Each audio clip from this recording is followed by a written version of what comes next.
and the life. No one comes to the Father but by me. John chapter 14, verse 6.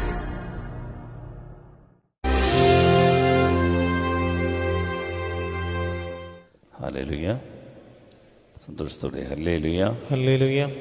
ശബ്ദം ഉയർത്തി ഒന്ന് പറയാമോ? Hallelujah, hallelujah. നമുക്ക് ഒന്ന് പ്രാർത്ഥനയോടുകൂടി നമ്മൾ ഈ ശുശ്രൂഷയിലേക്ക് പ്രവേശിക്കാം.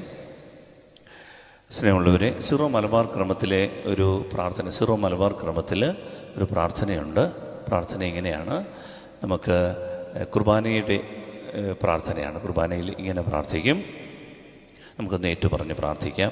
ഞങ്ങളുടെ കർത്താവായ ദൈവമേ, ഞങ്ങളുടെ കർത്താവായ ദൈവമേ, അങ്ങയിൽ മറഞ്ഞിരിക്കുന്ന ആത്മജാതനും അങ്ങയുടെ സത്തയുടെ പ്രതിച്ഛായയുമായ വചനമാകുന്ന ദൈവത്തെ ഞങ്ങൾ ആരാധിക്കുന്നു. അങ്ങയുടെ ജീവദായകവും ദൈവീകവുമായ കൽപ്പനകളുടെ മധുരസ്വരം ശ്രവിക്കുന്നതിനും ഗ്രഹിക്കുന്നതിനും ഞങ്ങളുടെ ബുദ്ധിയെയും മനസ്സിനെയും പ്രകാശിപ്പിക്കണമേ. അങ്ങയുടെ വചനത്തിൽ നൽകപ്പെട്ടിട്ടുള്ള എല്ലാ വാഗ്ദാനങ്ങളും അനുഗ്രഹങ്ങളും ഞങ്ങൾക്കും നൽകണമേ. അതുവഴി വചനമനുസരിക്കുവാനും ആത്മരക്ഷ സാധ്യമാക്കുവാനും ഞങ്ങൾക്കിടയാക്കണമേ. ഹല്ലേലൂയ, ഹല്ലേലൂയ, ഹല്ലേലൂയ, ഹല്ലേലൂയ. വിശുദ്ധ കുർബാനയിൽ സിറോ മലബാർ ക്രമത്തിൽ ഇങ്ങനെയാണ് പ്രാർത്ഥിക്കുന്നത്. കർത്താവായ ദൈവമേ, അങ്ങയിൽ മറഞ്ഞിരിക്കുന്ന ആത്മജാതനും അങ്ങയുടെ സത്തയുടെ പ്രതിച്ഛായയുമായ വചനമാകുന്ന ദൈവത്തെ ഞങ്ങൾ ആരാധിക്കുന്നു. അങ്ങയുടെ ജീവദായകവും ദൈവീകവുമായ ഈ കൽപ്പനകളുടെ മധുരസ്വരം ശ്രവിക്കുവാനും ഗ്രഹിക്കുവാനും ഞങ്ങളുടെ ബുദ്ധിയെയും മനസ്സിനെയും പ്രകാശിപ്പിക്കണമേ. അങ്ങനെ ഞങ്ങളുടെ വാഗ്ദാനങ്ങളെല്ലാം ഞങ്ങൾ പ്രാപിക്കാനിട വരുത്തണമേ. ഇത് നല്ല സുന്ദരമായൊരു വചനമാണ്. അത് പ്രാർത്ഥനയാണ്. അതുകൊണ്ട് നമ്മൾ ഇങ്ങനെ പ്രാർത്ഥിച്ച് 3 കാര്യങ്ങളാണ് നമ്മൾ ചിന്തിക്കുന്നത്. 3 കാര്യങ്ങൾ ഇതൊക്കെയാണ്. ഒന്നാമത്തെ ചിന്ത, ഈ വചനത്തിനൊരു ശക്തിയുണ്ട്. Hallelujah, hallelujah. അപ്പോൾ ഈ വചനം എന്ന് പറയുന്നത് വെറും വാക്കല്ല, ഇത് ദൈവത്തിൻ്റെ നിശ്വാസമാണ്. അതുകൊണ്ട് പ്രിയപ്പെട്ട മക്കളെ, ഈ നിശ്വാസം നമ്മൾ ശ്രദ്ധയോടെ ഉൾക്കൊണ്ടാൽ ഇതിൻ്റെ ശക്തി നമുക്ക് പ്രകടമാകും. പ്രിയപ്പെട്ടവരെ, ഇങ്ങനെയാണ് ദൈവത്തിന് വചനം പറയുക. ഒന്നാമത്തെ വിഷയം ഇതാണ്, ഈ വചനത്തിനൊരു ശക്തിയുണ്ട്. വചനത്തിനൊരു ശക്തിയുണ്ട്. ഈ വചനത്തിൻ്റെ ശക്തിയെ തിരിച്ചറിയിക്കാൻ വേണ്ടി ഞാൻ നിങ്ങളോട് 1-2 സംഭവങ്ങൾ പറയാം. ഒന്നാമത്തെ സംഭവം, ഒരിക്കൽ ഞാൻ ഇലന്തൂര് പള്ളിയിൽ ഇരിക്കുമ്പോൾ അവിടെ ഒരു ധ്യാനത്തിന് ഒരു ബ്രദർ വന്ന് ധ്യാനത്തിന് സഹായിച്ചു. ആ ബ്രദറിൻ്റെ പേര്, അദ്ദേഹത്തിൻ്റെ പേര് റൊണാൾഡ് എന്നാണ്. റൊണാൾഡ് ഡിക്രൂസ്. അപ്പോൾ അദ്ദേഹം ഒരു പ്രൊഫസറാണ്.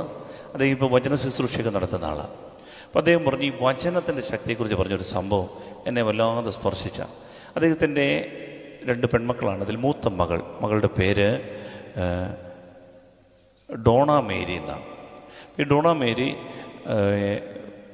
വിവാഹം കഴിച്ചു വിട്ടു, ഒരു കുഞ്ഞൊക്കെ ആയിരുന്നു. അപ്പോൾ ഡോക്ടർമാർ വന്ന് പറഞ്ഞു, ഈ കുഞ്ഞിന് ഇവക്ക് ആരോഗ്യമില്ല, ഇവളുടെ ഉള്ളിൽ വളരുന്ന കുഞ്ഞിനും ആരോഗ്യമില്ല, അതുകൊണ്ട് ഒരു നോർമൽ ഡെലിവറി ഒന്നും നടക്കുകയില്ല, അതുകൊണ്ട് ഇവൾക്ക് ഒരു സിസേറിയനൊക്കെ ആവശ്യമുണ്ട്, അതുകൊണ്ട് ബ്ലഡൊക്കെ ആവശ്യം വരും, ഇതിലൊക്കെ ഒന്ന് ഒപ്പിടണം, അതുകൊണ്ട് അപ്പനും അമ്മയും ഇങ്ങനെ കാത്തിരിക്കുകയാണ്. അപ്പോൾ ഈ അപ്പന് പറഞ്ഞു, ദൈവമായ കർത്താവിൽ വിശ്വസിക്കുന്ന ഒരു പൈതലാണ് ഞാൻ. നോർമൽ ഡെലിവറിയൊക്കെ ദൈവത്തിന് സാധ്യമാണ്, അതുകൊണ്ട് എൻ്റെ കുഞ്ഞിനൊരു നോർമൽ ഡെലിവറി കിട്ടും ഡോക്ടറെ. ഡോക്ടർ പറഞ്ഞു, ഞങ്ങളുടെ മെഡിക്കൽ സയൻസാണ് പറഞ്ഞത്, ഞങ്ങൾക്ക് പറയാനുള്ളത് ഞങ്ങൾ പറഞ്ഞു, പക്ഷേ നിങ്ങളിങ്ങനെ ഈ വിശ്വാസം അന്ധവിശ്വാസം കൊണ്ടൊക്കെ ഇരുന്നാൽ ഞങ്ങൾക്ക് ചെയ്യാനുള്ളത് ബുദ്ധിമുട്ടാവും. നിങ്ങൾക്കൊരു സമയം തരാം, രാവിലെ 5 മണി വരെ സമയം തരാം. അതിനുള്ളിൽ നിങ്ങൾ എന്താണെന്ന് വെച്ചാൽ ബ്ലഡൊക്കെ ക്രമീകരിച്ച് ഒപ്പൊക്കെ ഇട്ടോണമെന്ന് പറഞ്ഞു. പ്രിയപ്പെട്ടവരെ, ഈ രാത്രി ഈ മനുഷ്യൻ ചെയ്ത കാര്യം, ഈ ലേബർ റൂമിൻ്റെ മുൻപിൽ ഈ മനുഷ്യൻ മുട്ടുകുത്തിയിട്ട് കയ്യിലൊരു ബൈബിളുണ്ട്, പുതിയ നിയമം. യോഹന്നാൻ്റെ സുവിശേഷം 1-ാം അധ്യായം മുതൽ 21 അധ്യായങ്ങൾ ഈ മനുഷ്യൻ 2 മണിക്കൂർ എടുത്ത് മുട്ടുകുത്തി അവിടെ നിന്ന് വായിക്കുകയാണ്. ഇത് കണ്ടുകൊണ്ട് അങ്ങോട്ടും ഇങ്ങോട്ടും ഡോക്ടറും നേഴ്സിംഗ് സൂപ്രണ്ടും നേഴ്സുമാരും ഒക്കെ നടക്കുമ്പം ഇങ്ങനെ പുച്ഛഭാവത്തോടുകൂടി മനുഷ്യനെ നോക്കുന്നുണ്ട്. മനുഷ്യൻ പറയുകയാണ്, എനിക്ക് ഈ വചനത്തിലൊരു വിശ്വാസമുണ്ട്. മെഡിക്കൽ സയൻസ് പറഞ്ഞ് എൻ്റെ കുഞ്ഞിന് ആരോഗ്യമില്ല, അവളുടെ കുഞ്ഞിനും ആരോഗ്യമില്ല, ഇത് നോർമൽ ഡെലിവറി ആയിരിക്കില്ല, പക്ഷേ എൻ്റെ ദൈവത്തിൻ്റെ വചനത്തിന് അസാധ്യമായി ഒന്നുമില്ലെന്ന്. പ്രിയപ്പെട്ടവരെ, യോഹന്നാൻ്റെ സുവിശേഷം വായിച്ച് 10-ാം അധ്യായം 10-ാം വാക്യം വന്നപ്പോഴോ ഈ മനുഷ്യൻ ഈ ലേബർ റൂമിലേക്ക് വചനം അയച്ച് പ്രാർത്ഥിച്ചു, കർത്താവേ, അങ്ങ് അരുളി ചെയ്ത വചനമാണ്, ഞാൻ വന്നിരിക്കുന്നത് അവർക്ക് ജീവൻ ഉണ്ടാകാനും അത് സമൃദ്ധിയായിട്ടുണ്ടാകാനുമാണ് ഈ വചനം അയച്ച് പ്രാർത്ഥിക്കുന്നതെന്ന് പറഞ്ഞു. പ്രിയപ്പെട്ടവർ, ഈ മനുഷ്യൻ സാക്ഷ്യം പറഞ്ഞാണ് എൻ്റെ പള്ളിയിൽ വന്ന് 1 മണിക്കൂറൂടെ കഴിഞ്ഞപ്പോൾ ഈ കുഞ്ഞിന് നോർമൽ ഡെലിവറി നടത്തി. ഈ കുഞ്ഞിന് ആരോഗ്യമില്ലെന്ന് പറഞ്ഞിട്ട് ആ കൊച്ചിന് 2.5 കിലോ ഭാരം തൂക്കം, 200-300 മതി, 200 ഗ്രാം ഫ്രീ. കർത്താവ് ഈ മനുഷ്യൻ പറഞ്ഞ സാക്ഷ്യമാണ്. ഈ വചനത്തിൻ്റെ ശക്തി അത് നിസ്സാരമായ കാര്യമല്ല. ഹല്ലേലൂയ, ഹല്ലേലൂയ. സന്തോഷത്തോട് പറഞ്ഞു ഹല്ലേലൂയ, ഹല്ലേലൂയ. പ്രിയപ്പെട്ടവരെ, മെഡിക്കൽ സയൻസിനെയും ഡോക്ടർമാരെയും നമ്മളെയും ഒക്കെ അത്ഭുതപ്പെടുത്തുന്ന, അതിശയിപ്പിക്കുന്ന വചനശക്തി. ഈ കുടുംബം ഒരു പ്രതിസന്ധി വന്നപ്പോൾ പിന്മാറിയില്ല, ഈ ലോകത്തിൻ്റെ ചിന്തകളും നുണകളും തലയിൽ കയറ്റി വെച്ചില്ല, വചനത്തിൽ ആശ്രയിച്ചു. അതുകൊണ്ടാണ് എൻ്റെ വചനത്തിൽ നിങ്ങൾ നിലനിൽക്കുമെങ്കിൽ നിങ്ങൾ സത്യമറിയുകയും സത്യം നിങ്ങളെ സ്വതന്ത്രമാക്കുകയും ചെയ്യും. Hallelujah, hallelujah. അതാണ് ഈശോ പറഞ്ഞത്. യോഹന്നാൻ 8:31 ഈശോ തന്നിൽ വിശ്വസിച്ച യഹൂദരോട് പറഞ്ഞതാണ്, ശിഷ്യന്മാരോടല്ല, തന്നിൽ വിശ്വസിച്ച യഹൂദരോട് ഈശോ പറയുകയാണ്. വായിക്കാം, യോഹന്നാൻ 8:31. തന്നിൽ വിശ്വസിച്ച യഹൂദരോട് യേശു പറഞ്ഞു, എന്റെ വചനത്തിൽ നിലനിൽക്കുമെങ്കിൽ നിങ്ങൾ യഥാർത്ഥത്തിൽ എന്റെ ശിഷ്യരാണ്. നിങ്ങൾ സത്യമറിയുകയും സത്യം നിങ്ങളെ സ്വതന്ത്രരാക്കുകയും ചെയ്യും. എന്ന് വെച്ചാൽ, പ്രിയപ്പെട്ട ദൈവമക്കളെ, നമ്മുടെ മേലുള്ള ബന്ധനങ്ങളും കെട്ടുകളും എല്ലാം അഴിച്ചു കളയാൻ ഈ വചനത്തിന് ശക്തി ഉണ്ട്. വിശ്വസിച്ച് പറ ഹല്ലേലൂയ, ഹല്ലേലൂയ. നമ്മളിത് പറയുമ്പോൾ തന്നെ ആമേൻ. അതുകൊണ്ട് നമ്മൾ ആ പാട്ട് ആദ്യമേ പാടിയത് ആമേൻ. ആമേൻ എന്ന് പറഞ്ഞാൽ ഏമത്ത് എന്ന് പറഞ്ഞാൽ ദൈവമേ, ഞാനിത് ഏറ്റെടുക്കുന്നു. ഇതങ്ങോട്ട് വിശ്വസിച്ചാലുണ്ടല്ലോ, ഈ വാഗ്ദാനങ്ങളൊക്കെ നമ്മുടെ സ്വന്തമാകും. നമ്മുടെ മേലുള്ള ബന്ധനങ്ങൾ അഴിഞ്ഞു വീഴും. ഇത് വിശ്വസിച്ചേറ്റെടുക്കാം. വെറുതെ കേൾവിക്കാരായി പോകരുത്, ഇത് ഏറ്റെടുക്കണം. ഹല്ലേലൂയ, ഹല്ലേലൂയ. ഹല്ലേലൂയ, ഹല്ലേലൂയ. പ്രിയപ്പെട്ടവരെ, ഇപ്പം ഇങ്ങനെ ശുശ്രൂഷ കൊണ്ട് തുടങ്ങാൻ നേരത്ത് നോക്കിയപ്പോൾ ഭയങ്കര മഴ പെയ്തുകൊണ്ട് ഈ വചനം അയച്ച് ഈ മഴയെ ഒന്ന് പിടിച്ചു നിർത്തണമല്ലോ. ഈ ആളുകൾക്ക് ബുദ്ധിമുട്ടുണ്ടാകരുതല്ലോ, ആരാധനയ്ക്ക് മുടക്കമുണ്ടാവില്ലല്ലോ. ഈശോയെ, വെളിപാട് 11-ന്റെ 6-ാം തിരുവചനത്തിൽ ഇങ്ങനെ പറയുന്നുണ്ട്, തങ്ങളുടെ പ്രവചന ദിവസങ്ങളിൽ മഴ പെയ്യാതിരിക്കാൻ ആകാശമടയ്ക്കാനുള്ള അധികാരം അവർക്കുണ്ട്. Hallelujah, hallelujah. നേരിട്ട് പറയാമോ? തങ്ങളുടെ പ്രവചന ദിവസങ്ങളിൽ മഴ പെയ്യാതിരിക്കാൻ ആകാശമടയ്ക്കാനുള്ള അധികാരം അവർക്കുണ്ട്. ഈ വചനം അയക്കുമ്പോൾ ഉണ്ടല്ലോ, ഇതൊക്കെ അങ്ങോട്ടും ഇങ്ങോട്ട് നിൽക്കും. നിങ്ങൾ കല്യാണമൊക്കെ നടക്കുക, നമ്മുടെ വീട്ടിൽ നമ്മുടെ കുഞ്ഞുങ്ങളുടെ വിവാഹമൊക്കെ നടക്കാൻ അങ്ങോട്ട് ഒരുങ്ങി ഇറങ്ങുമ്പോൾ പെരുമഴ ഇങ്ങനെ. ഈ വചനം അങ്ങോട്ട് അയക്കണം പ്രിയപ്പെട്ടവരെ. ഈ വചനം നമ്മളൊരു അനുഗ്രഹമാകാൻ വേണ്ടി ദൈവം നമുക്ക് തന്നിട്ടുള്ളതാണ്. മഴയില്ലാത്തപ്പോൾ വരേണ്ട അവസ്ഥയിൽ വചനം വെച്ച് പ്രാർത്ഥിച്ച് മഴ പെയ്യിക്കാനുള്ള വചനമുണ്ട്. ഈ ഭൂമിയിൽ നാം ഏറ്റവും സുരക്ഷിതരായും സമൃദ്ധരായും ജീവിക്കാനുള്ള എല്ലാ വാഗ്ദാനങ്ങളും അടങ്ങിയ പുസ്തകമാണ് ഈ ബൈബിൾ. ഹല്ലേലൂയ. ഹല്ലേലൂയ. 8500-ലധികം പ്രോമിസസ്, വാഗ്ദാനങ്ങൾ ഈ ഈ പുസ്തകത്തിലുണ്ട്. 8500. നമ്മുടെയൊക്കെ പുരുഷായുസിൽ നമുക്കൊരു 100 വാഗ്ദാനം പോലും വേണ്ട ജീവിക്കാൻ. 8000-ലധികം വാഗ്ദാനങ്ങൾ അടങ്ങിയിരിക്കുന്ന പുസ്തകമായത്. അതുകൊണ്ട് ഈ വചനം വായിച്ചിട്ട് ഈ വചനമൊക്കെ വെച്ചൊന്ന് പഠിച്ച് വചനമൊക്കെ ഒന്ന് പ്രയോഗിച്ചാൽ, പ്രിയപ്പെട്ടവരെ, നാം ഒരു അനുഗ്രഹമായി മാറും. കാരണം വചനത്തിന് ശക്തിയുണ്ട്. തന്നെ സമീപിച്ച സദൂക്കായരോട് ഈശോ പറഞ്ഞൊരു വചനമുണ്ട്, മർക്കോസ് 12:24. സദൂക്കായര്, മർക്കോസ് 12:24. സദൂക്കായർ വന്നിട്ട് ഈശോയോട് തർക്കിച്ചു. അവർ പറഞ്ഞു, പുനരുദ്ധാനമൊന്നുമില്ല, ഞങ്ങളൊന്നിലും വിശ്വസിക്കുന്നില്ല. അങ്ങനെ അവർ ചില മുട്ടാ ന്യായങ്ങളൊക്കെ പറഞ്ഞു. ഞങ്ങളുടെ നാട്ടിലൊരു ചേച്ചി ഉണ്ടായിരുന്നു, ഒരാളെ കല്യാണം കഴിച്ചു, ആൾ മരിച്ചുപോയി. അടുത്ത ആളെ കല്യാണം കഴിച്ചു, ആൾ മരിച്ചുപോയി. അങ്ങനെ സഹോദരന്മാർ 7 പേരെ കല്യാണം കഴിച്ചു. അവസാനം ഈ ചേച്ചി മരിച്ചു. സ്വർഗത്തിൽ ചെല്ലുമ്പോൾ ആരുടെ ഭാര്യയായിരിക്കും? 7 പേരെയും കല്യാണം കഴിച്ച ചേച്ചിയാണ് നിൽക്കണേ. ഇത് 7 പേരും സ്വർഗത്തിൽ ഇങ്ങനെ നിൽക്കുകയാണ്. ആരുടെ ഭാര്യയായിരിക്കും ചേച്ചി? അപ്പോൾ കർത്താവ് അവരോട് മറുപടി പറയുന്നതാണ് മർക്കോസ് 12:24. വായിച്ചേ. യേശു അവരോട് പറഞ്ഞു, വിശുദ്ധ ലിഖിതങ്ങളോ ദൈവത്തിന്റെ ശക്തിയോ അറിയാത്തത് കൊണ്ടല്ലേ നിങ്ങൾക്ക് തെറ്റുപറ്റുന്നത്? നിങ്ങൾക്ക് തെറ്റുപറ്റുന്നതിൻ്റെ കാരണം, നിങ്ങൾക്ക് തീരുമാനങ്ങളിൽ തെറ്റുപറ്റാൻ, പാളിപ്പോകാൻ, മക്കളെക്കുറിച്ചെടുത്ത തീരുമാനം പാളിപ്പോകുന്നുണ്ടെങ്കിൽ, ബിസിനസ്സിൽ തീരുമാനം പാളിപ്പോകുന്നുണ്ടെങ്കിൽ, കടം കയറി രക്ഷപ്പെടാത്ത അവസ്ഥയിൽ തോന്നുന്നുണ്ടെങ്കിൽ, നമ്മുടെ ജീവിതത്തെ വീട് പണിതിട്ട് അത് ശരിയായിട്ടില്ല എങ്കിൽ, എടുത്ത തീരുമാനമൊക്കെ തെറ്റുപറ്റുന്നതാണെങ്കിൽ, കർത്താവ് പറയുകയാണ് അതിൻ്റെ കാരണം എന്താണെന്നറിയാമോ? വിശുദ്ധ ലിഖിതങ്ങളോ അതിൻ്റെ ശക്തിയോ നമുക്ക് അറിയാത്തതുകൊണ്ട്. ഈ വചനത്തിന് ശക്തി ഉണ്ടെന്ന് മനസ്സിലായാൽ, പ്രിയപ്പെട്ടവരെ, നമുക്ക് തെറ്റുപറ്റില്ല. ഹല്ലേലൂയ. സ്വരമെഴുതി പറ, ഹല്ലേലൂയ, ഹല്ലേലൂയ, ഹല്ലേലൂയ, ഹല്ലേലൂയ. പ്രിയപ്പെട്ടവരെ, നമുക്ക് ബൈബിളിൻ്റെ കുറേ ഇൻഫർമേഷൻസ് അറിയാം. ബൈബിളിൻ്റെ കുറേ അറിവുകൾ നമുക്കുണ്ട്. സക്കേബൂസിനെ കുറിച്ചറിയാം, ധൂർത്തപുത്രനെ കുറിച്ചറിയാം, സമറിയാക്കാരൻ്റെ ഉപമ അറിയാം, ഇങ്ങനെ കുറേ കഥകൾ അറിയാം. പക്ഷേ ദൈവത്തിൻ്റെ വചനത്തിൻ്റെ ശക്തി നമുക്ക് അറിഞ്ഞുകൂടായെങ്കിൽ നമ്മൾക്ക് വിജയം വരിക്കാൻ പറ്റില്ല.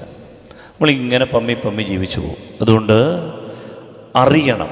ബൈബിളിൽ അറിയുക എന്ന് പറഞ്ഞാൽ നമ്മൾ അതിൽ ഇൻവോൾവ് ആവുക എന്നുള്ളതാണ്. നമ്മളതിൽ ലയിച്ചു ചേരുക എന്നുള്ളതാണ്. കുറേ തലയിൽ കയറ്റി വെക്കുന്ന അറിവല്ല.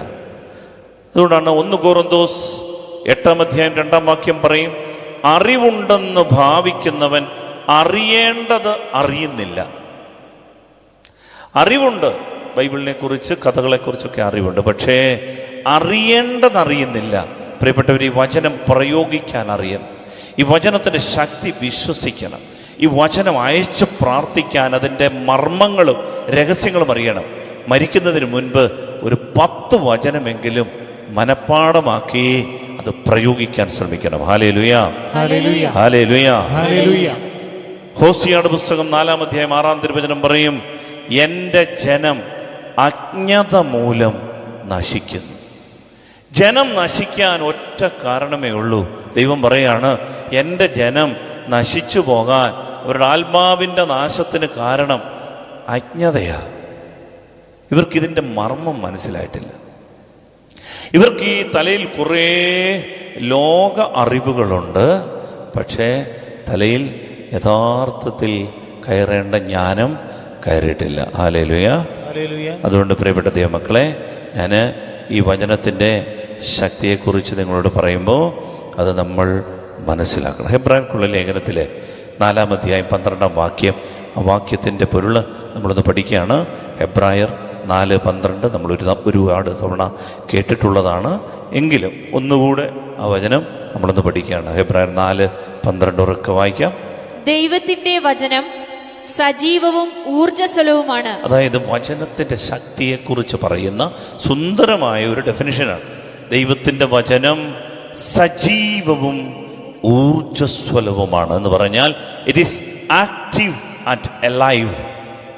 It is powerful, it is active and alive. ഇത് വെറും വാക്കല്ല, കഥയല്ല. ഇത് എല്ലാ പുസ്തകത്തെയും പോലെയല്ല. ഈ പുസ്തകം നിങ്ങളെ ചതിക്കില്ല, ഈ പുസ്തകം നിങ്ങളെ വഞ്ചിക്കില്ല. ഇത് നിങ്ങൾക്ക് വിശ്വസിക്കാം. ഈ പുസ്തകത്തിലെ ഒരു വാക്ക് അത് വെറും വാക്കായി പോകത്തില്ല, വീൺ വാക്കായി പോകത്തില്ല, പാഴ്വാക്കായി പോവില്ല. ഇത് നമുക്ക് വിശ്വസിക്കാം. ദൈവത്തിൻ്റെ വചനം സജീവവും ഊർജ്ജസ്വലവുമാണ്. അതുകൊണ്ടാണ് ഈ പുസ്തകം വായിക്കാൻ മാത്രം പിശാച് അനുവദിക്കുകയില്ല. പത്രം വായിക്കുന്ന ഉറക്കം വരികയില്ല, ടി വി കണ്ട ഉറക്കം വരികയില്ല, സിനിമ കണ്ട നത്തൂത്തിയിരിക്കുന്ന കണക്ക് ഇരുന്ന് കാണും. നമ്മൾ പുസ്തകം ഇത് തുറന്നാൽ ഉറക്കം വരും. ഇവിടെ വരുമെന്ന് എനിക്ക് അറിഞ്ഞുകൂടാ, ഇതുവരെ ഞാൻ അങ്ങനെ കണ്ടിട്ടില്ല. ബൈബിൾ അങ്ങനെ ആരും കൊണ്ടുവരാറില്ല.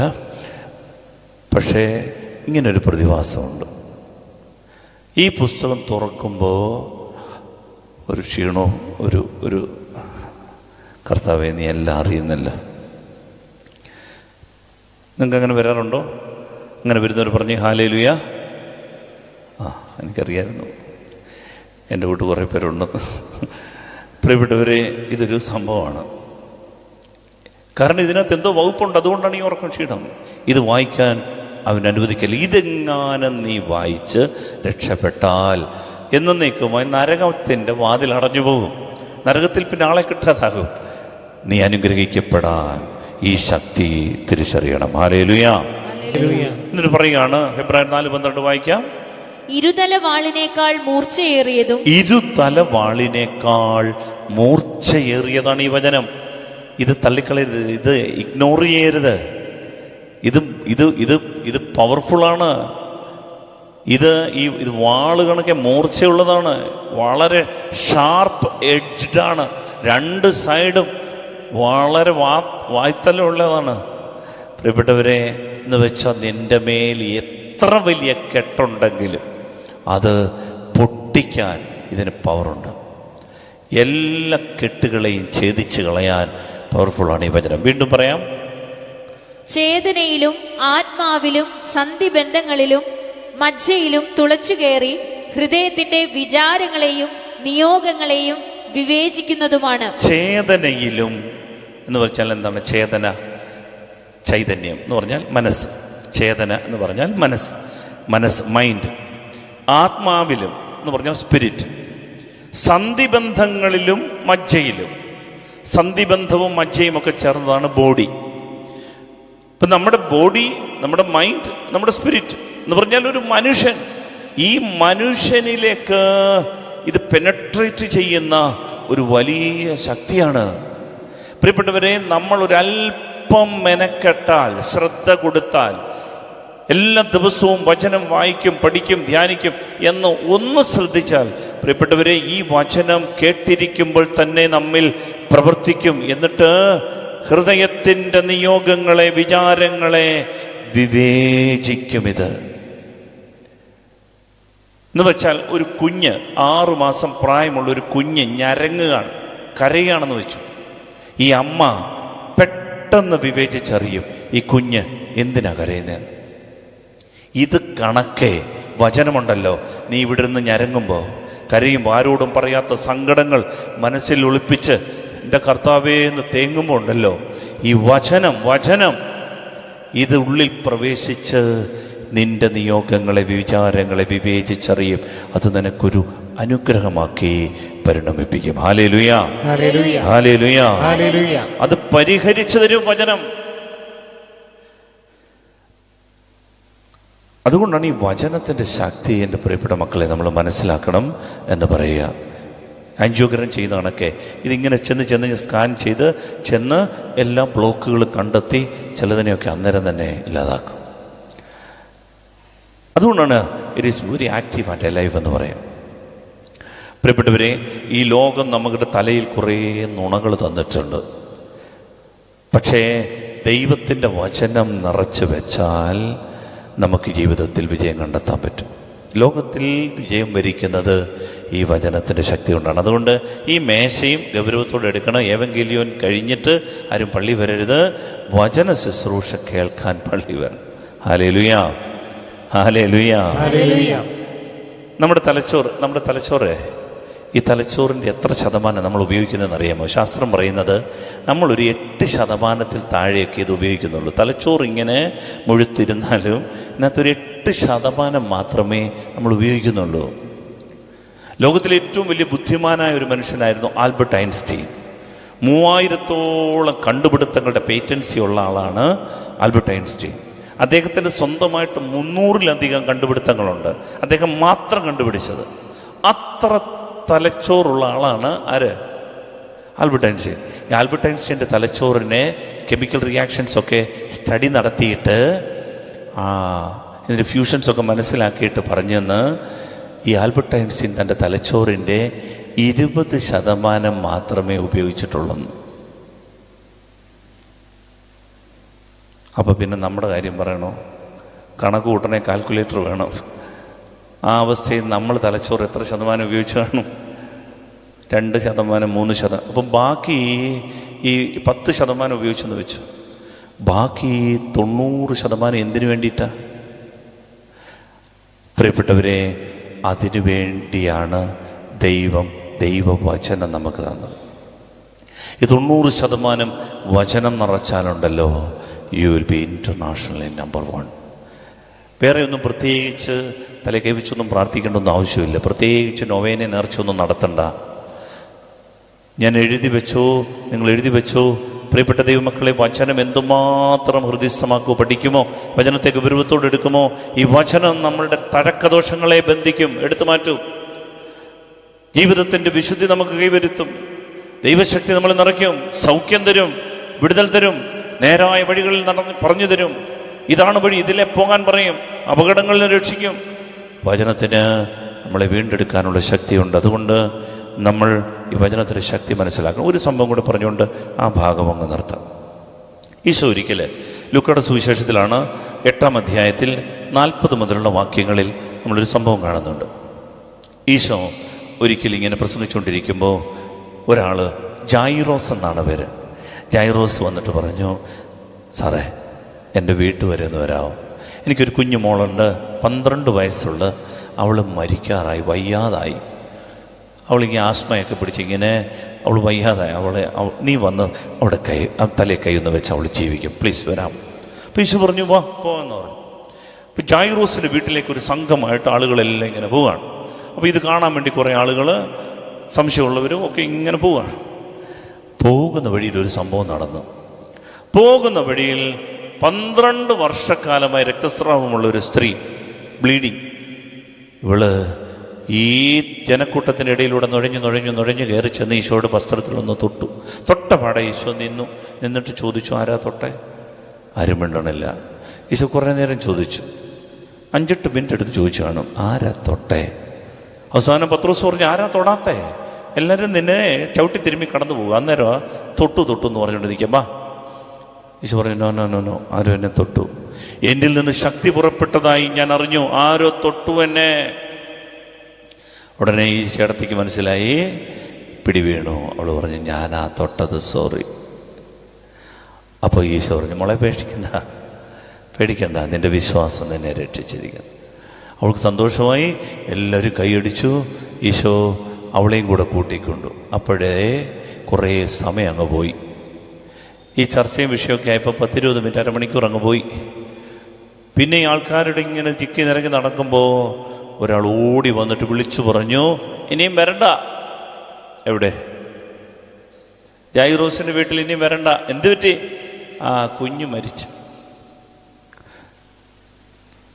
മരിച്ചു. അവിടെ കുഴി വെട്ടാൻ ഏർപ്പാടാക്കി, പെട്ടി വാങ്ങിക്കാൻ ആൾ പോയി.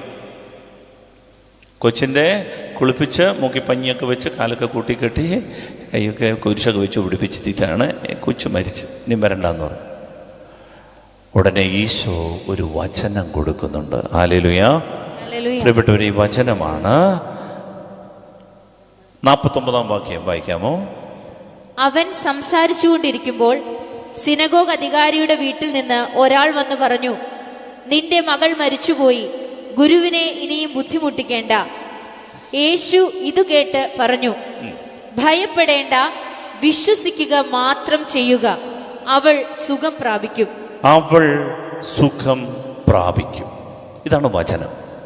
ഈശോ പറഞ്ഞു, ഈ വചനം വിശ്വസിക്കുക മാത്രം ചെയ്യുക. ഏത് വചനം? അവൾ സുഖം പ്രാപിക്കും. ഇതാണ് ദൈവത്തിൻ്റെ വചനം. അവൾ സുഖം പ്രാപിക്കും. പ്രിയപ്പെട്ട ദൈവമക്കളെ, രോഗത്തിൽ, മാരക രോഗത്തിൽ അടിപ്പെട്ട് കഴിയുന്ന ആളുകളൊക്കെ ഉണ്ടെങ്കിൽ ഈ സമയം ഈശോയുടെ മുമ്പിലിരുന്ന് ഇങ്ങനെ പറയണം, അവൾ സുഖം പ്രാപിക്കും, ഞാൻ സുഖം പ്രാപിക്കും. ഈശോ അയച്ച വചനമായത്. ഇതിനു വേണ്ടിയിട്ടാണ് ഈശോ വന്നത്. പ്രാർത്ഥിച്ചോണം, ഈ വചനം ഏറ്റെടുത്ത് പ്രാർത്ഥിച്ചു കൊള്ളണം, ഞാൻ സുഖം പ്രാപിക്കും. ഏത് രോഗമാണെങ്കിലും ഈശോയോട് പറയണം, ഈശോ, ഈ വചനത്തിൽ ഞാൻ വിശ്വസിക്കുന്നു, ഞാൻ സുഖം പ്രാപിക്കും. ഈ വചനം വിശ്വസിക്കുക മാത്രം ചെയ്യാം, ഭയപ്പെടേണ്ട. പ്രിയപ്പെട്ടവരെ, ഈശോ അവിടെയൊക്കെ ചെന്നപ്പോൾ ആളുകളെല്ലാം കൂടെ വട്ടത്തിലിരുന്ന് കൂട്ടം കരയാണ്. ആ പഴയ പാട്ടുകളുണ്ടല്ലോ, സമയമാൻ രഥത്തിൽ ആനന്ദമുണ്ട്, എനിക്ക് ആനന്ദമുണ്ട്, ഭാഗ്യനാട്ടിൽ പോകും ഞാൻ. അതിങ്ങനെ ഉറങ്ങി തൂങ്ങി പാടിക്കൊണ്ടിരിക്കുമ്പോഴാണ് ഈശോ കയറി ചെല്ലുമ്പം പറയാണ്, മതി മതി മതി, എല്ലാവരും പൊക്കോളാൻ പറഞ്ഞു. അതെന്താ? കൊച്ചു ഉറങ്ങുകയാണെന്ന്. അവൾ ഉറങ്ങട്ടെ, നിങ്ങളുടെ ഈ പാട്ട് കേട്ട് കൊച്ചിനെ ഉറക്കം കളയാതെ. ഉടനെ ആളുകൾ പറഞ്ഞു, ഉറക്കോ? ഒട്ടാണോ? കൊച്ചു മരിച്ചെന്ന്. കൊച്ചിൻ്റെ കൈ കൂട്ടി കെട്ടിയൊക്കെ. ഞങ്ങൾ മെഡിക്കലി ക്ലിനിക്കലി ഡെത്ത് കൺഫേംഡ് ആക്കിയവരാണ് ഞങ്ങൾ. കൊച്ചിന് നാടി പിടിച്ച് നോക്കിയെന്ന്. നാടിപിടിപ്പില്ലിപ്പോ കൊച്ചിന് ശ്വാസോച്ഛ്വാസം നിലച്ച ഞങ്ങൾ കണ്ടല്ലേ. കൊച്ചിൻ്റെ കണ്ണിൻ്റെ റെറ്റിന അനങ്ങുന്നില്ലെന്ന്. കൊച്ചിൻ്റെ ബ്രെയിൻ ഡെത്ത് സംഭവിച്ചെന്ന്. കൊച്ചു ശ്വാസം എടുത്തിട്ട് എത്ര നേരമായെന്നറിയാം. മെഡിക്കൽ സയൻസ് പറയുന്നത് കൊച്ചു മരിച്ചു. കണ്ണിൻ്റെ മുൻപിൽ ഇനി ഒരു അത്ഭുതം നടക്കാനില്ല. പ്രിയപ്പെട്ടവരെ, അതിർക്കും മീതെയാണ് ദൈവത്തിൻ്റെ വചനം. വിശ്വസിക്കുക മാത്രം ചെയ്യുക. ഏത്? ഈ വചനം. അവൾ സുഖം പ്രാപിക്കും. ഈ സിനഗോഗ് അധികാരി ചങ്കോടതങ്ങ് ഏറ്റെടുത്തു. എന്താ സംഭവിച്ചേ? ഈശോ അവൻ്റെ ഭാര്യയെ, പത്രോസിനെ, യാക്കോബിനെ, യോഹന്നാനെ മാത്രം വിളിച്ചുകൊണ്ട് കൊണ്ടുപോയിട്ട് കുഞ്ഞിൻ്റെ കൈക്ക് പിടിച്ചിട്ട് പറഞ്ഞു, എഴുന്നേറ്റോളാൻ പറഞ്ഞു.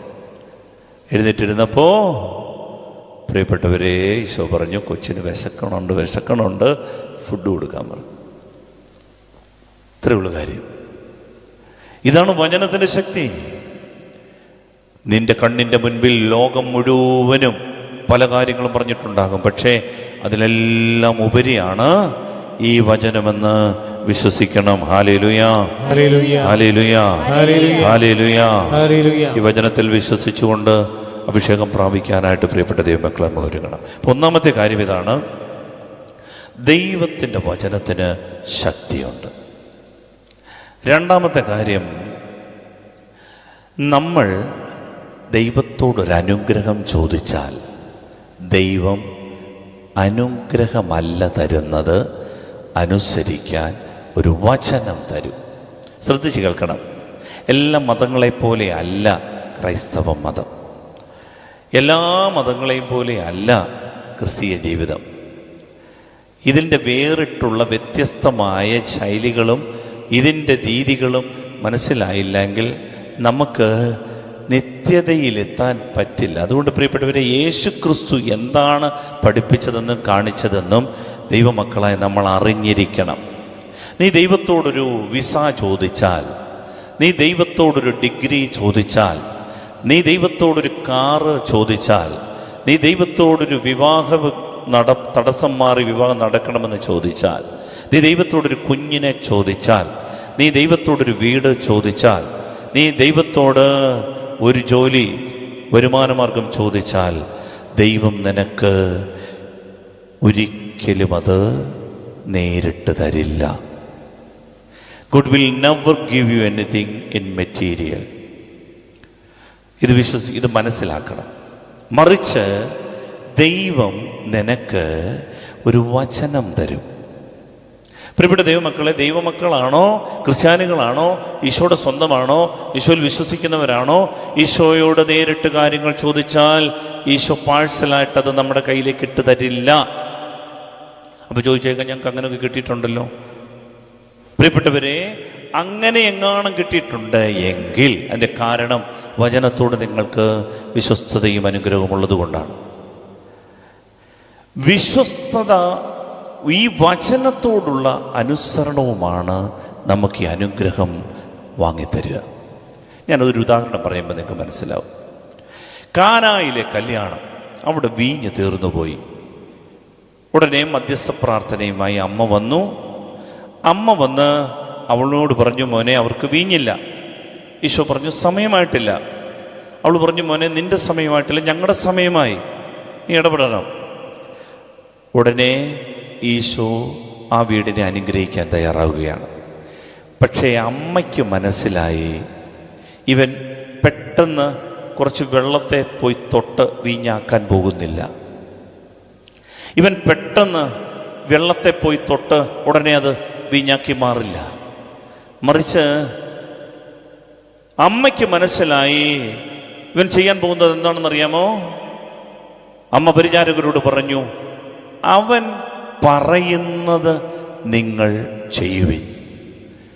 ഈ പറയുന്നത് അനുസരിക്കുന്നതാണ് അനുഗ്രഹമായി മാറുക. ഹല്ലേലൂയ. സന്തോഷത്തോട് പറഞ്ഞു ഹല്ലേലൂയ, ഹല്ലേലൂയ, ഹല്ലേലൂയ, ഹല്ലേലൂയ. ഈശോ അവരോട് പറഞ്ഞു, ഈ കൽഭരണികളിൽ വെള്ളം നിറയ്ക്കുവിൻ. വീടിന്റെ അവസ്ഥ മനസ്സിലാകണം. ആളുകൾ പിറുപിറുത്തോണ്ടിരിക്കുക, വീഞ്ഞു തീർന്നു, സംസാരമുണ്ടായി, നല്ല വീഞ്ഞ് എന്തേ ആളുകൾ ചോദ്യം ചെയ്തുകൊണ്ടിരിക്കുന്ന സമയത്ത് വേണമെങ്കിൽ ഈ പരിചാരകർക്ക് മുട്ടാത്തർക്കം ചോദിക്കാമായിരുന്നു, ഇപ്പോ വെള്ളം നിറച്ചിട്ട് എന്നെ എടുക്കാനാ? വരാനുള്ളവരെല്ലാം വന്നു, കാലൊക്കെ കഴുകി. ചോദ്യമില്ല. പ്രിയപ്പെട്ടവരെ, അവൻ പറഞ്ഞ വചനം അതുപോലെ അനുസരിച്ചാൽ അത് അനുഗ്രഹം കൊണ്ടുവരും. ഈ വചനത്തോടുള്ള എൻ്റെ വിധേയത്വവും അനുസരണവുമാണ് എനിക്ക് അനുഗ്രഹം വീട്ടിലെത്തിക്കുക. ഹല്ലേലൂയ. അതുകൊണ്ട് എൻ്റെ പ്രിയപ്പെട്ട ദൈവമക്കളെ, ദൈവം നമുക്ക് വചനം തരുന്നത് വായിച്ചെടുക്കാൻ, മനസ്സിലാക്കിയെടുക്കാൻ ശ്രദ്ധിക്കണം. ഈ പുസ്തകം തുറക്കണം. ഒരു ജീവിതത്തിൽ ഒരു പ്രതിസന്ധി ഉണ്ടാകുമ്പോൾ, ക്രൈസിസ് ഉണ്ടാകുമ്പോൾ, ഇതിനകത്ത് എന്താ പറഞ്ഞിരിക്കുന്നത്, ഈ വിഷയവുമായി ബന്ധപ്പെട്ടുകൊണ്ട് എന്താണ് എൻ്റെ ദൈവം എന്നോട് സംസാരിക്കുന്നത് എന്ന് ഇരുന്ന് ഒരു 10 മിനിറ്റ് എടുത്തൊന്ന് വായിക്കാമോ? ഉത്തരം കിട്ടിയിരിക്കും. അത് അനുസരിച്ചാൽ അനുഗ്രഹം. ഞാൻ എന്നോട് കൗൺസിലിങ്ങിന് വരുന്ന ആളുകളോട് സംസാരിക്കുന്ന വിഷയങ്ങളുമായി വരുന്ന എല്ലാവർക്കും വചനം കൊടുക്കും. ഈ വചനം അനുസരിക്കാൻ മനസ്സ് കാണിച്ചവരെല്ലാം ഉണ്ടല്ലോ, അനുഗ്രഹിക്കപ്പെട്ടിട്ടുണ്ട്. ഹല്ലേലൂയ. കാരണം എന്താണെന്നറിയാവോ? ദൈവത്തിന് വേണമെങ്കിൽ നേരിട്ട് ഈ സമ്മാനം, ഈ കാറ്, ഈ ഡിഗ്രി, ഈ വിസ ഇങ്ങ് തന്നുകൂടെ? പ്രിയപ്പെട്ട ദൈവമക്കളെ, കർത്താവിനറിയാം, നിനക്കൊരു കാറ് തന്നാൽ 4 വർഷം 10 വർഷം കഴിയുമ്പോൾ വേറൊരു കാറ് വീണ്ടും വേണം. നിനക്കൊരു രോഗം മാറിയാൽ, നടുവേന മാറിയാൽ പല്ലുവേന വരും. നിന്നെ പശു കുത്താൻ വന്നതിൽ നിന്ന് നീ രക്ഷപ്പെട്ടാൽ നാളെ കൊതു കുത്താൻ വരും. ഇങ്ങനെ ജീവിതത്തെ പ്രതിസന്ധികൾ ഇങ്ങനെ ഉണ്ടായിക്കൊണ്ടേയിരിക്കും. മറിച്ച് പ്രിയപ്പെട്ട ദൈവമക്കളെ, ദൈവത്തോടൊരു അനുഗ്രഹം ചോദിക്കുമ്പോൾ ദൈവം വചനം തരുന്നത് എന്തിനാണെന്നറിയാമോ? ഈ വചനം അനുസരിക്കുമ്പോൾ നിന്റെ ആത്മാവ് രക്ഷ പ്രാപിക്കാൻ ദൈവം ഇടവരുത്തും. Hallelujah, hallelujah. ശ്രദ്ധയോടെ കേട്ടെ. Hallelujah, hallelujah. മോണ്ടലത്തിൽ നിൽക്കുന്നവരും ശ്രദ്ധിച്ചേ. ഹല്ലേലൂയ, ഹല്ലേലൂയ. പ്രിയപ്പെട്ടവരെ, വചനം ദൈവം തരുമ്പോഴുണ്ടല്ലോ, വചനം അനുസരിക്കണമെങ്കിൽ ആത്മാവ് രക്ഷപ്പെടും. കാരണം യോഹന്നാൻ 6:66 പറയുന്നു, ഞാൻ നിങ്ങളോട് പറഞ്ഞ വചനം ആത്മാവും ജീവനുമാണ്. പ്രിയപ്പെട്ടവരെ, ദൈവത്തിൻ്റെ വചനം ആത്മാവും ജീവനുമാണ്. ഈശോ പറഞ്ഞു, ശരീരം ഒന്നിനും ഉപകരിക്കുന്നില്ല, ആത്മാവാണ് ജീവൻ നൽകുന്നത്. എന്നിട്ട് പറയാണ്, ഞാൻ നിങ്ങളോട് പറഞ്ഞ വചനം ആത്മാവും ജീവനുമാണ്. അതുകൊണ്ട് ഈ വചനം അനുസരിക്കുമ്പോൾ നിന്റെ ആത്മാവ് രക്ഷപ്പെടും. ഈ വചനം അനുസരിക്കുമ്പോൾ നീ അറിയാതെയുള്ള കെട്ടുകൾ, ബന്ധനങ്ങൾ അഴിയും. ആത്മാവിൻ്റെ കാറ് കിട്ടും, ജോലി കിട്ടും, വീട് കിട്ടും, അതൊക്കെ അവിടെ കിട്ടുമെന്നേ. അതല്ല ദൈവത്തിന് പ്രധാനം. ആത്മരക്ഷയാണ് ദൈവലക്ഷ്യം. നീ വിശുദ്ധീകരിക്കപ്പെടണമെന്നും നിത്യതയിലെത്തണമെന്നും ആഗ്രഹിക്കുന്ന ദൈവം നിനക്കൊരു വചനം തരുന്നതിനാണെന്നറിയാമോ? ഈ വചനം അനുസരിക്കുമ്പോൾ നീ ദൈവത്തെ അനുസരിക്കുന്നത് ദൈവഭയമുള്ളവനാണെന്ന് തെളിയിക്കുകയാണ്. നീ ദൈവത്തെ കേൾക്കാൻ മനസ്സ് കാണിക്കുമ്പോൾ പിശാചിന്റെ അധികാരം ഇല്ലാതാകും. ഇല്ലെങ്കിൽ അവൻ ലീഗൽ റൈറ്റ്, നിയമപരമായിട്ട് അവൻ അവകാശം കിടക്കും. അതുകൊണ്ടാണ് പ്രിയപ്പെട്ടവരെ, വചനം അനുസരിച്ചാൽ ആത്മാവ് രക്ഷപ്പെടും, അനുഗ്രഹവും കിട്ടും. ഹല്ലേലൂയ, ഹല്ലേലൂയ, ശ്രമേർത്തി ഹല്ലേലൂയ, ഹല്ലേലൂയ, ഹല്ലേലൂയ. ഹല്ലേലൂയ. അതുകൊണ്ടാണ് നമ്മൾ ഈ വചനം അനുസരിച്ചാൽ അനുഗ്രഹം. ഞാൻ ബൈബിളിലെ പെട്ടെന്ന് രണ്ട് സംഭവങ്ങൾ പറയുമ്പോൾ നിങ്ങൾക്ക് മനസ്സിലാവും. പഴയ നിയമത്തിലെ രണ്ട് ചെറുപ്പക്കാരാ. ഞാനിത് പറയുന്ന യുവജനങ്ങൾ ശ്രദ്ധിക്കാനാ.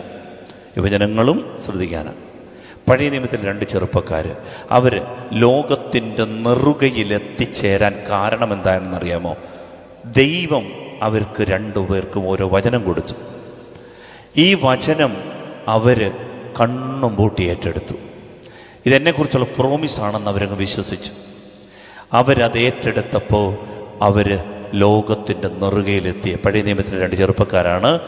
ഒന്ന് പഴയ നിയമത്തിലെ ജോസഫ്, പൂർവ്വ യൗസേപ്പ്.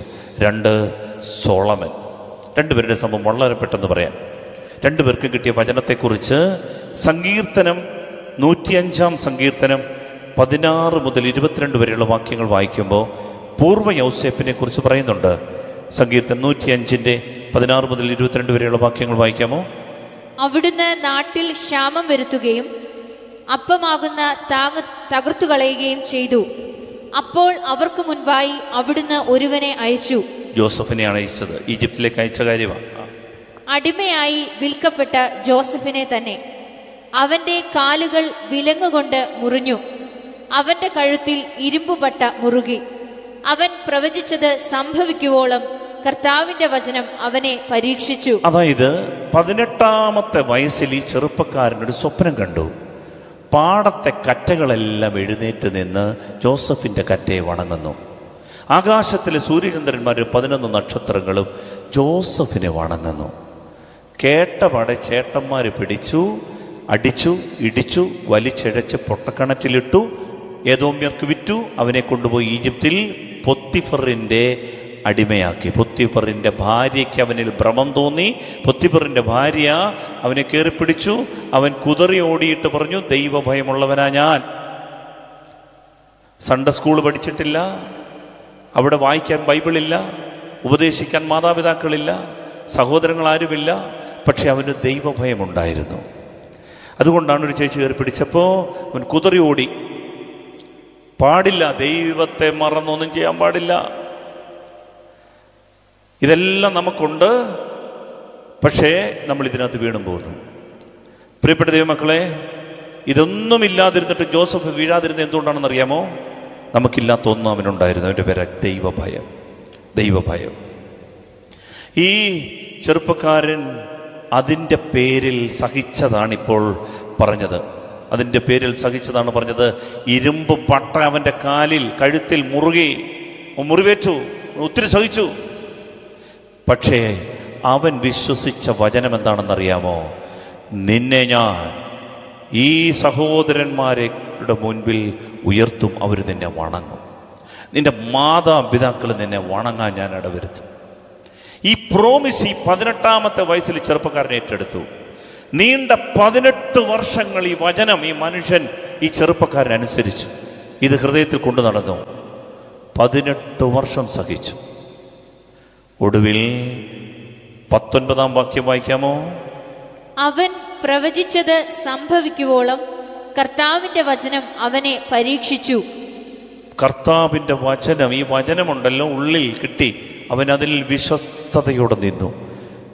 അത് സംഭവിക്കുവോളം ഈ വചനം അവനെ ഞെരുക്കി. പക്ഷേ അവൻ പിടിവിട്ടില്ല. അവൻ ഈ വചനത്തിൽ പിടിച്ചു. എന്താണെന്ന് ആ വചനം എന്നറിയാമോ? എൻ്റെ ദൈവം എന്നെ ഉയർത്തും. ഒടുവിൽ 18 വർഷങ്ങൾക്ക് ശേഷം കാരാഗൃഹത്തിൽ നിന്ന് അവൻ പുറത്തു വന്നു. അവൻ ഈജിപ്തിൻ്റെ അധികാരിയായി. ആ പ്രവചനം അതുപോലെ സംഭവിച്ചു. The greater the promise, the greater will be the challenge. നമ്മുടെ പ്രോമിസ്, ദൈവം എന്ന വചനത്തിൻ്റെ ശക്തി നമ്മളെ ഉയർത്താൻ എത്രമാത്രം വലുതാണോ അത്രമേൽ അത് നമ്മെ പരീക്ഷിക്കും. പക്ഷേ ഇതിനോടുള്ള വിശ്വസ്തത, അനുസരണമുണ്ടല്ലോ, നിന്നെ ഉയർത്തും. പ്രിയപ്പെട്ടവരെ, വെള്ളം വീഞ്ഞാക്കാൻ 1 സെക്കൻഡ് മതി. പക്ഷേ യേശു കുഞ്ഞു ജനിക്കാൻ 9 മാസം വേണം. ഒരു തക്കാളി വിത്ത് മുളച്ചു വരാൻ 2 ആഴ്ച മതി. പക്ഷെ ഒരു തേങ്ങ അതിന് വിത്ത് പൊട്ടി മുളയ്ക്കണമെങ്കിൽ 6 മാസം എടുക്കും. റിസൾട്ട് അതുപോലെ. നിന്നെക്കുറിച്ചുള്ള ദൈവത്തിൻ്റെ പദ്ധതി ഈ ഉയർന്ന പദ്ധതിയാണെങ്കിൽ ഈ വചനം നിന്നെ പരീക്ഷിച്ചേക്കാം, ഞെരുക്കിയേക്കാം. വിട്ടുകൊടുക്കരുത്. ഈ വചനത്തിൽ പിടിമുറുക്കണം. വിജയം നീ വരിക്കുക തന്നെ ചെയ്യും. ഹല്ലേലൂയാ, ഹല്ലേലൂയാ.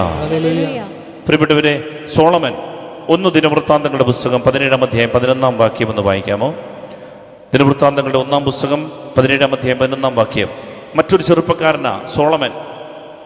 ദാവീദിന്റെ കൊട്ടാരത്തിലെ ദാവീദിന്റെ ഏതാനും മക്കൾ അവിടെയുണ്ട്. ദാവീദിന്റെ മക്കളിൽ ഒരാളാണ് സോളമന്റെ കൂടെയുള്ള മറ്റൊരാളാണ് അദോനിയ, മറ്റൊരാളാണ് അമ്നോൻ, വേറൊരാളാണ് അബ്സലോം, ഒരു പെങ്ങളുണ്ട് താമാർ. ഇങ്ങനെ ഒത്തിരി ഈ വീട്ടിൽ തന്നെ കസിൻ ബ്രദേഴ്സ് സിസ്റ്റേഴ്സ് ഒക്കെ ഒത്തിരി ഉണ്ട്. ഈ കൊട്ടാരത്തിൽ ഇഷ്ടം പോലെ പിള്ളേരുണ്ട്, യൂത്തുണ്ട്. പക്ഷേ സോളമൻ എന്ന് പറയുന്ന യൂത്തിൻ്റെ പ്രത്യേകത എന്താണെന്നറിയാമോ? ഇവനൊരു വചനം കിട്ടി. ഇവൻ്റെ അപ്പന് ദൈവം കൊടുത്ത വചനമാണ്. ഇവനത് കേട്ടിട്ടുണ്ട്. എന്താണ് വചനമെന്നറിയാമോ? വായിക്കാം. നീ ആയുസ് പൂർത്തിയാക്കി പിതാക്കന്മാരോട് ചേരുമ്പോൾ നിന്റെ പിൻഗാമിയായി നിന്റെ മക്കളിൽ ഒരുവനെ തന്നെ ഞാൻ ഉയർത്തുകയും അവന്റെ രാജ്യം സുസ്ഥിരമാക്കുകയും ചെയ്യും. അവൻ എനിക്ക് ആലയം പണിയും. മതി. പ്രിയപ്പെട്ടവരെ, ദാവീദിനോട് ദൈവം പറഞ്ഞു, ദാവീദേ, നീ ആയുസ് പൂർത്തിയാക്കി മരിക്കുമ്പോൾ നിന്റെ മക്കളിൽ ഒരുവനെ ഞാൻ ഉയർത്തും, അവൻ എനിക്ക് ആലയം പണിയും, അവൻ്റെ കയ്യിൽ നിന്റെ രാജ്യം ഞാൻ സുസ്ഥിരമാക്കും. ഈ പ്രോമിസ് ശ്രദ്ധിക്കണം. മക്കളിൽ ഒരുവനെന്നേ കൊടുത്തിട്ടുള്ളൂ. ഇതെങ്ങനെ സോളമൻ സ്വന്തമാക്കി? ഈ കൊട്ടാരത്തിൽ മൂത്തവനായിട്ട് അദോനിയ ഉണ്ട്, അമ്നോനുണ്ട്, താമാറുണ്ട്, അബ്സലോമുണ്ട്. പക്ഷേ ഇതെങ്ങനെ സോളമൻ സ്വന്തമാക്കി? ഈ വീട്ടിൽ വേറെ ബ്രദേഴ്സ് ഉണ്ടായിരുന്നല്ലോ. പ്രിയപ്പെട്ടവരെ, ഈ വചനം ഇവൻ ഏറ്റെടുത്തു. ഈ പ്രോമിസ്, ഈ വാഗ്ദാനം ഈ ചെറുപ്പക്കാരൻ ഏറ്റെടുത്തു. എന്നിട്ട് അവൻ ഈ വചനത്തെ മനസ്സിൽ വിട്ട് താലോലിച്ച് അവനെക്കുറിച്ച് ബൈബിൾ പറയുന്നത് എന്താണെന്നറിയാമോ? 2.5 വർഷക്കാലത്തോളം ഏതാനും 1 രാജാക്കന്മാരുടെ പുസ്തകം 3 അധ്യായം 4-ാം വാക്യത്തിലുണ്ട്, അവൻ മുഖ്യ പൂജാഗിരിയായ കർത്താവിൻ്റെ ഗിബയോനിൽ 1000 ബലികൾ അർപ്പിച്ച് പ്രാർത്ഥിച്ചുകൊണ്ടിരുന്നു. ഈ ചെറുപ്പക്കാരന് മാത്രം ദൈവവിചാരം. അവൻ 1000 ബലി അർപ്പിച്ച് 2.5 വർഷത്തോളം പ്രാർത്ഥിക്കുക. എന്ത്? ഈ വചനം എന്നിൽ ഫലവത്താകണം. അതേസമയം ഈ വീട്ടിലെ മറ്റ് പിള്ളേരുടെ കലാപരിപാടികൾ എന്താണെന്നറിയാമോ?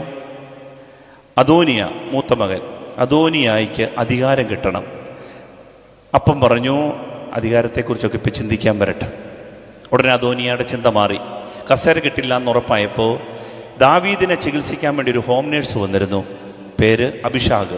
ഷൂനാംകാരിയായ അഭിഷാഗ് സുന്ദരിയായിരുന്നു. അവന് പെട്ടെന്ന് അവളോട് അങ്ങ് പ്രണയമായി. അപ്പനോട് പറഞ്ഞു, അപ്പാ കസേര കിട്ടിയില്ലേലും വേണ്ട, എനിക്ക് ആ പെണ്ണിനെ തന്നാൽ മതി. അവൻ്റെ ചിന്ത എങ്ങനെയും ഇവളെ കല്യാണം കഴിക്കണം.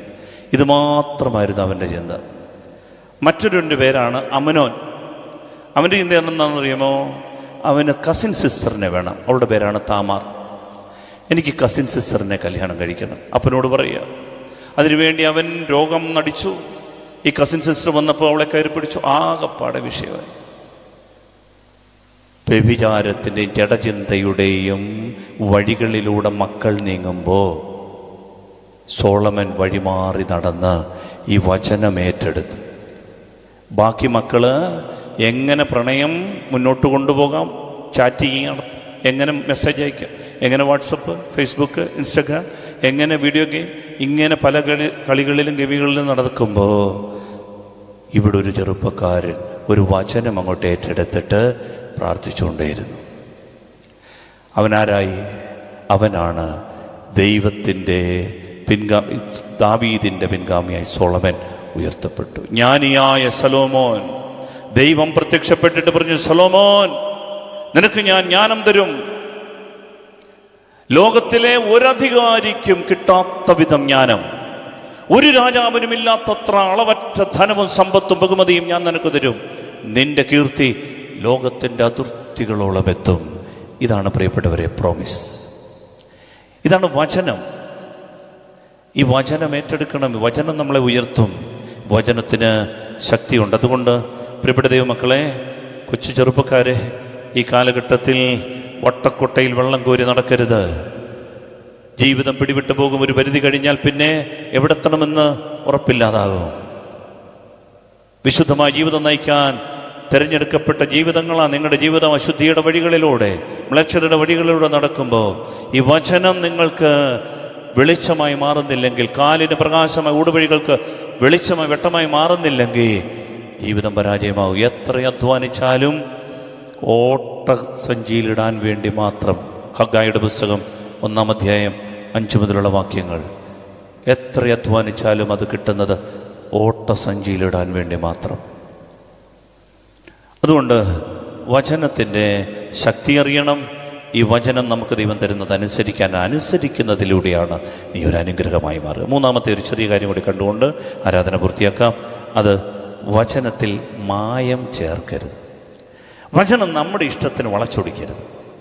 ദൈവം പറഞ്ഞിരിക്കുന്നൊരു വചനം, പ്രിയപ്പെട്ട ദൈവമക്കളെ, അതിനകത്ത് ഒരു അഡീഷൻസ് ഒന്നും ചേർക്കാൻ പോലും. ഈ വചനത്തിൽ ഞാനത് പറയാൻ കാര്യം എന്താണെന്നറിയാം. പല ആളുകളും ഇന്ന് ഈ കാലഘട്ടത്തിൽ ചെറുപ്പക്കാരെ വഴിതെറ്റിക്കുന്നത് ഈ പുസ്തകമൊക്കെ റീഎഡിറ്റഡ് ആണ്, ഈ പുസ്തകമൊക്കെ പിന്നീട് കൂട്ടിച്ചേർത്തതാണ്, ഇതിനകത്തൊക്കെ പിന്നീടൊക്കെ കൃത്രിമങ്ങൾ ഉണ്ടായിട്ടുണ്ട്, ഇതിനകത്തൊക്കെ അവരുടെയൊക്കെ ഭാവനകൾ ചേർന്നിട്ടുണ്ട്, ഇതൊക്കെ എങ്ങനെ ദൈവവചനമാകുന്നത് എന്ന് പറഞ്ഞ് മനസ്സിനെ ചഞ്ചലപ്പെടുത്തുന്ന ധാരാളം തത്വശാസ്ത്രങ്ങളും വ്യക്തികളും കടന്നു വരുന്നുണ്ട്. പ്രിയപ്പെട്ട മക്കളെ, മനസ്സിലാക്കണം, ഈ പുസ്തകത്തിനകത്ത് ഒരു കഷണം കൂട്ടിച്ചേർക്കാൻ പാടില്ല എന്ന്. ഈ പുസ്തകത്തിൻ്റെ ആദ്യത്തെ പുസ്തകത്തിൽ, ഉൽപ്പത്തിയുടെ പുസ്തകം 3-ാം അധ്യായത്തിലും പറയുന്നുണ്ട്.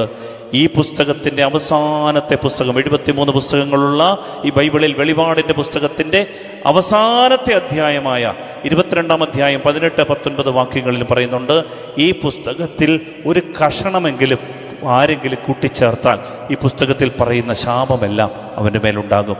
ജീവൻ്റെ ദേശത്ത് നിന്ന് അവൻ്റെ നാമം തുടച്ചു മാറ്റപ്പെടും.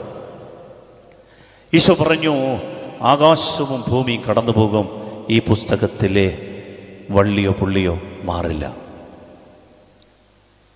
ഇതിനകത്ത് നമ്മൾ ഒരു അഡീഷൻസും ചേർക്കരുത്. ഏദൻ തോട്ടത്തിൽ എന്താണ് അബദ്ധം സംഭവിച്ചെന്നറിയാമോ? ഹൗവ ചേച്ചി ഒരു വാക്ക് ദൈവവചനത്തോട് കൂട്ടിച്ചേർത്ത് പിശാച് അവകാശമായി. ഇതാണ് സംഭവിച്ചത്. ഏദൻ തോട്ടത്തിൽ സംഭവിച്ചത് ഇത്രയേ ഉള്ളൂ. ദൈവം പറഞ്ഞു, തോട്ടത്തിൻ്റെ നടുവിലുള്ള പഴം മാത്രം തിന്നരുത്.